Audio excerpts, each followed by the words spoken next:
This evening, Stabroek Market Wharf collapse leaves 5 injured. Get the latest on the aftermath and the government's swift action to assist those affected. Next up, security boost in Georgetown. Eye in the Sky operation takes flight. Learn how drones are enhancing surveillance and what it means for public safety. Then, the Ministry of Education takes action against school bullies. Find out how the ministry is addressing bullying and ensuring student safety in educational settings. Also, court appearance for fatal accident. Driver faces charges in Emerald tragedy. Get updates on the legal proceedings following the tragic incident and the charges laid. And later, Iran's president issues warning amid tensions. Learn about the latest developments in the region and the escalating rhetoric from the Iranian leadership.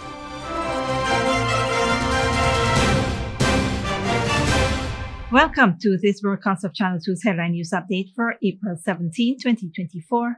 I am Baby Bacchus. Thank you for joining us. First up, in response to the collapse of the Stabroek Market Wharf earlier today, swift action was taken to address the significant injuries sustained by individuals caught in the incident. Confirming the aftermath, officials reported that 5 persons were injured and are currently receiving immediate medical attention. Firefighters quickly secured the scene of the collapse and the emergency responders rushed to provide aid to those affected.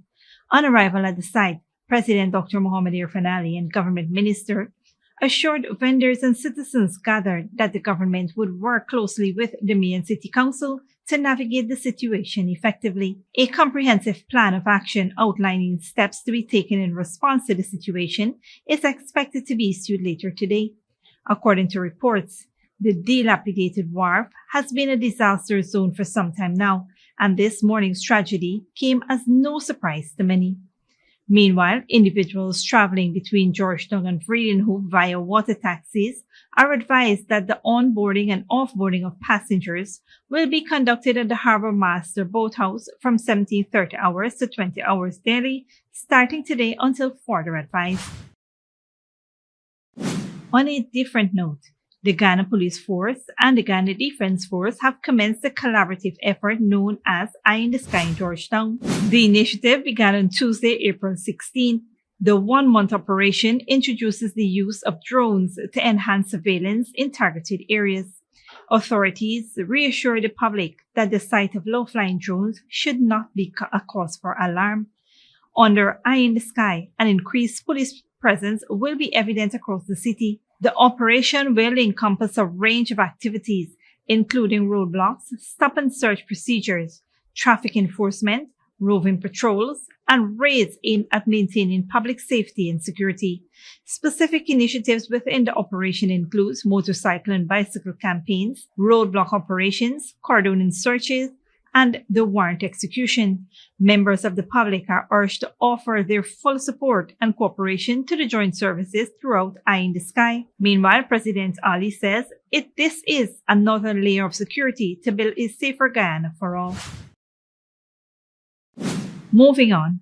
In response to a disturbing incident of physical assault and bullying at Queenstown Secondary School, the Ministry of Education has taken disciplinary action against the students responsible. The ministry announced on Tuesday that the measures such as scheduled counseling, suspension, and transfers has been implemented as part of short-term and medium-term consequences. The incident came to light after a video circulated on social media showing a 13-year-old girl being attacked by 5 other schoolgirls while on her way home.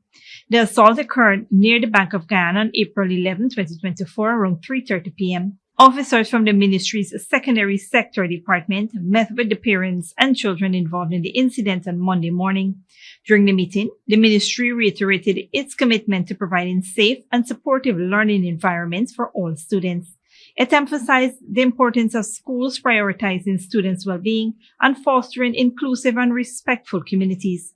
Furthermore, the ministry stressed the significance of instilling and enforcing these values in homes across the country. The ministry's statement issued on April 16 underscores its dedication to addressing bullying and violence in educational settings and ensuring the safety and security of all students. Stick around when we return. Electricity crisis. Emergency power shift to deliver 36 megawatts easing blackouts. And 2 remanded in connection with Bartica murder.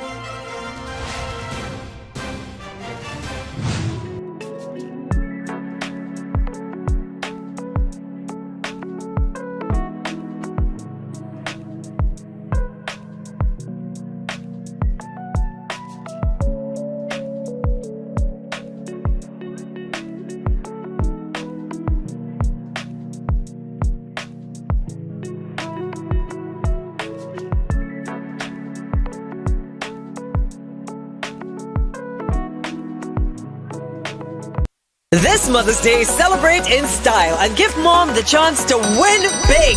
Simply top up with $1,000 or more for a chance to be one of 5 lucky winners of a brand new, fully stocked French door fridge with groceries worth over $550,000 each.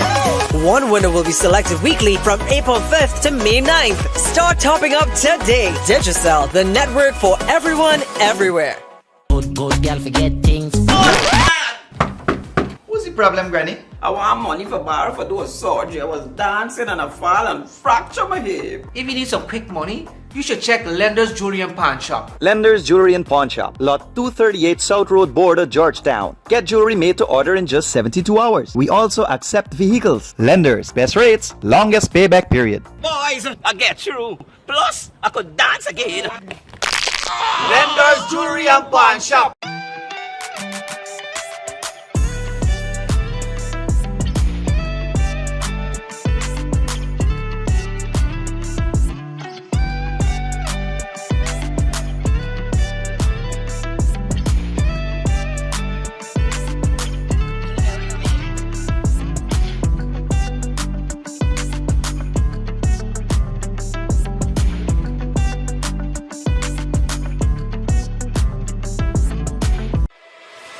Furnishing your home or office has never been easier. Here at Kissoon's, our inventory of locally made and imported furniture, offered at amazing prices, will leave you wanting more. From vinyl, floor rugs and carpets, bedroom, dining and living room sets, mattresses, pillows, office desk, chairs and filing cabinets, outdoor benches and tables. We have a piece of furniture for every room imaginable in your home or office. Check out our flagship store at Industrial Site Rijnveld or one of our branches in New Amsterdam, Port Morant, Riverton and Camp Street. Kissoon's Furniture, furnishing homes for over 50 years.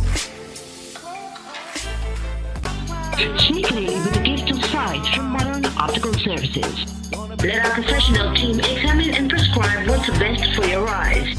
Our smiles make fashionable faces. See us for a full line of optical services, including brand name and prescription eyewear.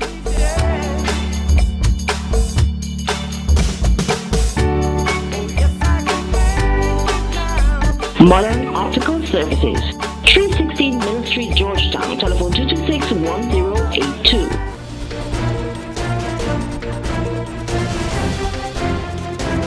Welcome back. Ghana is tackling its recent surge in blackouts head-on with the imminent arrival of an emergency power ship from Cuba, slated to depart today, Wednesday, April 17th. The vessel, expected to arrive within 15 days, will inject 36 megawatts of electricity into the national grid. This significant boost will provide much-needed relief to citizens grappling with power outages. Minister within the Ministry of Public Works, Deodat Indar, announced this development during a panel discussion at the Local Content Summit in Georgetown. The power ship will integrate into the Demerara-Berbice interconnected system for 24 months. Preparatory work is underway at the Ghana Power and Light infrastructure to facilitate this vessel's connection to the national grid. Additionally, the government has invested in 17 generators and 6 set-up transformers to bolster the grid further. Meanwhile, President Dr. Mohamed Irfan Ali reaffirmed the government's commitment to resolving the electricity crisis, emphasizing that the temporary power ship agreement is a necessary and feasible step until long-term solutions such as the gas-to-energy project comes to fruition. In other news, 20-year-old Narendra Narayan of Henmore, East Coast Demerara, faced charges of causing the death of 16-year-old Anjali Kemraj by dangerous driving when he appeared at the Coven John Magistrates Court earlier today. Narayan appeared before Magistrate Peter Hughes, where the charge was read to him. He was granted bail set at $350,000. The tragic incident occurred when Kemraj, along with 2 others, were struck by a speeding and intoxicated Narayan on the Grassfield Access Road in Enmore on Easter Monday. Kemraj succumbed to her injuries 5 days after the incident, while 2 other victims, a 14-year-old and an 11-year-old, were admitted to the Georgetown Public Hospital in critical condition. Narayan lost control, hitting them and landing in a nearby drain, making this yet another fatal accident caused by speeding. Moving on. In a recent development related to the Bartica murders of minors Mohammed Zahir Sharif and Dovan Washington, 2 males, Teddy Thomas, a 44-year-old taxi driver from Itabali Landing, and Paul James Derrick, a 20-year-old minor from Underneaming Sandpit, Essequibo Coast, were remanded when they appeared before the Bartica Magistrates Court on Tuesday, April 16. Thomas was charged with murder in connection with a robbery, while Derrick faced charges of being an accessory after the fact to murder. The duo appeared before Magistrate Tariq Mohammed and were not required to enter a plea to the indictable charges.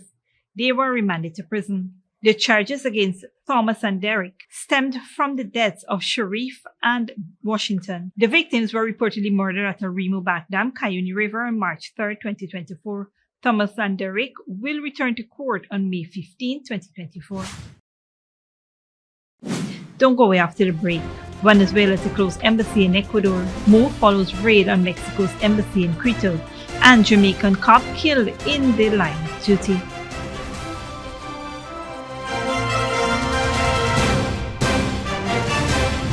This Mother's Day, celebrate in style and give mom the chance to win big. Simply top up with $1,000 or more for a chance to be one of 5 lucky winners of a brand new, fully stocked French door fridge with groceries worth over $550,000 each. One winner will be selected weekly from April 5th to May 9th. Start topping up today. Digicel, the network for everyone, everywhere. Welcome to Fortune Investment Company, your #1 eco-friendly cleaning and janitorial company in Guyana. At Fortune Investment Company, we specialize in commercial and residential cleaning. Whether it's your home or office, our experienced team is detail-focused and take pride in providing excellent services to make your spaces sparkle. Restaurants and kitchen cleaning? Aren't you tired of hearing your chef complain?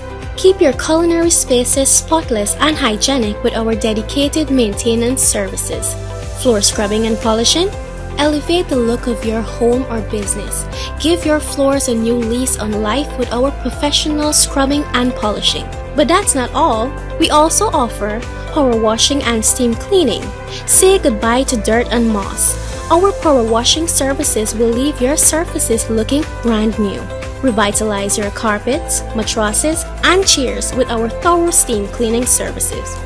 When you want someone to clean your space with care and without the unhealthy chemicals, you want Fortune Investment Company. Call us now at 646-0405 or 689-7558 or 639-6365 or visit us at 3430 Jacksonville Housing Scheme, North Rumville, to schedule your cleaning and janitorial services. Visit our business pages at Fortune Investment Company to learn more about our services and promotion. Fortune Investment Company, where cleanliness meets perfection, because a clean space is a happy space. And remember, we do the dirty works while you stay clean. Good girl forget things. What's the problem, Granny? I want money for borrow for those surgery. I was dancing and I fall and fracture my hip. If you need some quick money, you should check Lender's Jewelry and Pawn Shop. Lender's Jewelry and Pawn Shop, Lot 238 South Road Border, Georgetown. Get jewelry made to order in just 72 hours. We also accept vehicles. Lender's, best rates, longest payback period. Boys, I get through. Plus, I could dance again. Lender's Jewelry and Pawn Shop. Sneakily with a gift of sight from Modern Optical Services. Let our professional team examine and prescribe what's best for your eyes. Our smalls make fashionable faces. See us for a full line of optical services, including brand name and prescription eyewear.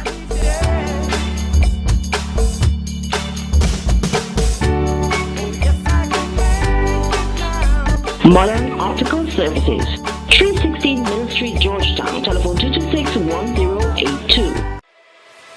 Furnishing your home or office has never been easier. Here at Kissoon's, our inventory of locally made and imported furniture, offered at amazing prices, will leave you wanting more. From vinyl, floor rugs and carpets, bedroom, dining and living room sets, mattresses, pillows, office desk, chairs and filing cabinets, outdoor benches and tables. We have a piece of furniture for every room imaginable in your home or office. Check out our flagship store at Industrial Site Rijnveld or one of our branches in New Amsterdam, Port Morant, Riverton and Camp Street. Kissoon's Furniture, furnishing homes for over 50 years.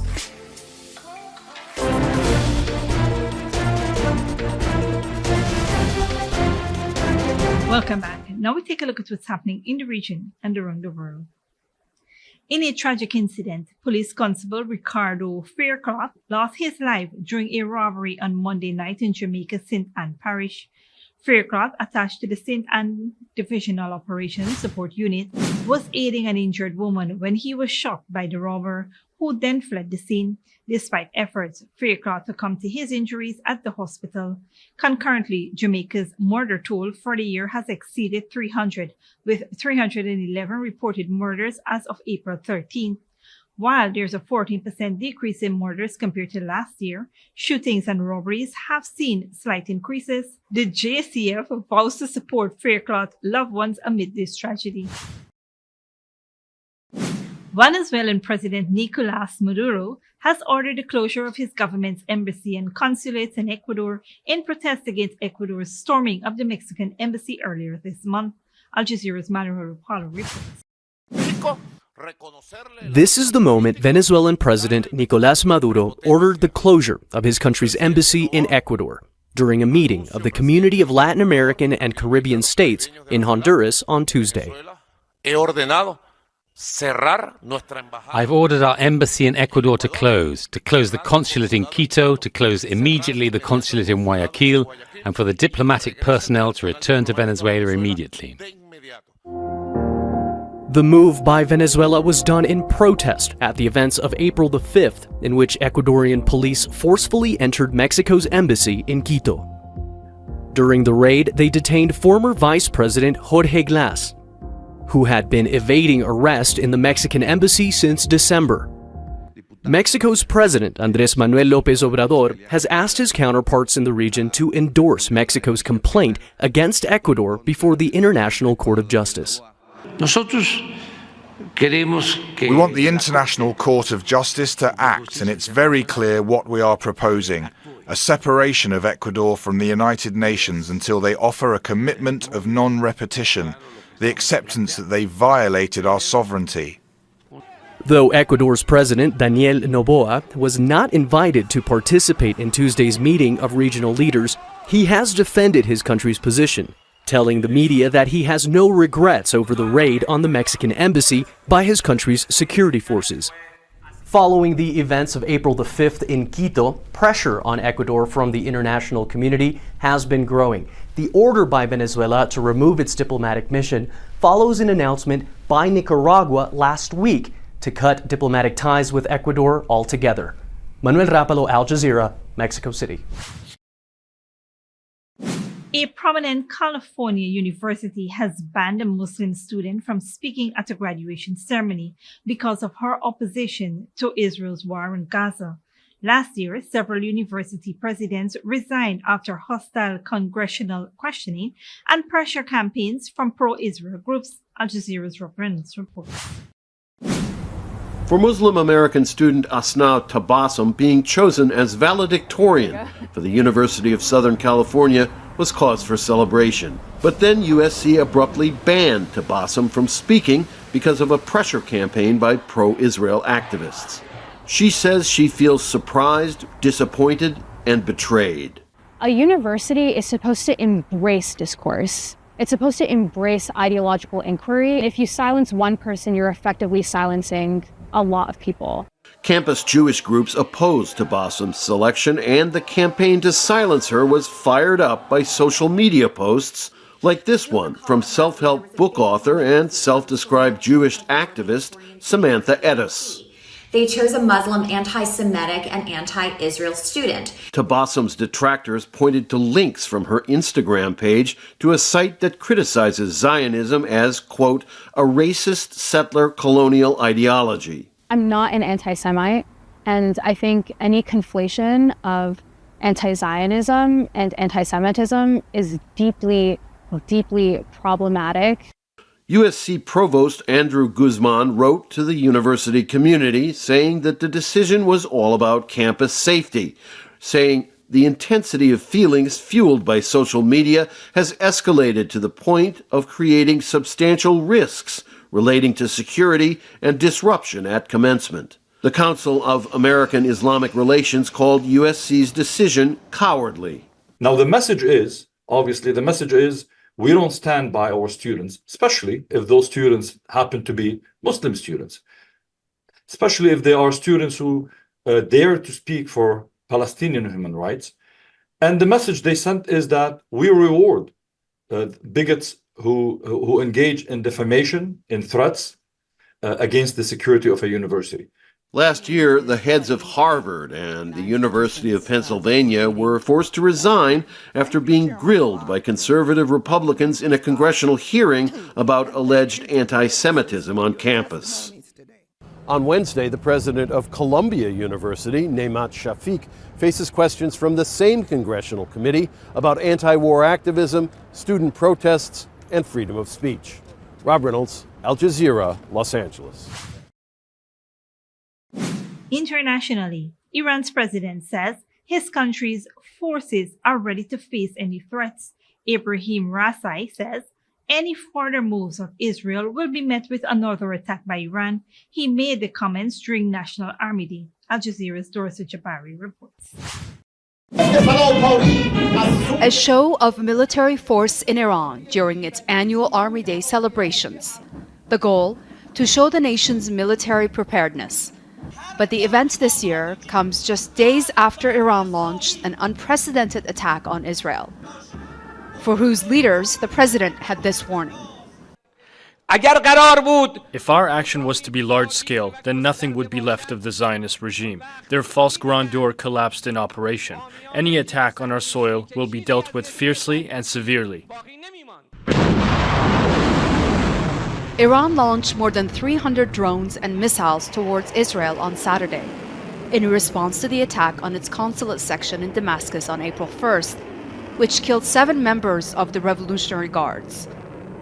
The operation, dubbed True Promise by the military, is being viewed here as a historic win, but concerns about what comes next has put the country on high alert.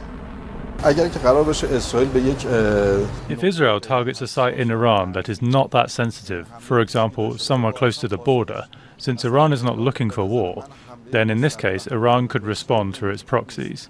But if Israel attacks any sensitive sites, I think Iran will respond on a larger scale, and even its allies, like US interests, could be targeted in the region. As Iranian officials wait for Israel to respond, they continue to highlight their military strengths. The attack on Israel has shown that Iran's leaders are willing to follow through on their threats. While daily life goes on without any major disruption, the historic tensions have put people on edge, fearing that an attack here could have far-reaching consequences. Dorsa Jabari, Al Jazeera, Tehran. This brings us to the end of the regional and global news coverage. Up next is the 3-day weather forecast.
And that's it, TV2 Headline News for this Wednesday evening. As we take our leave, we invite you to follow us on Facebook and YouTube.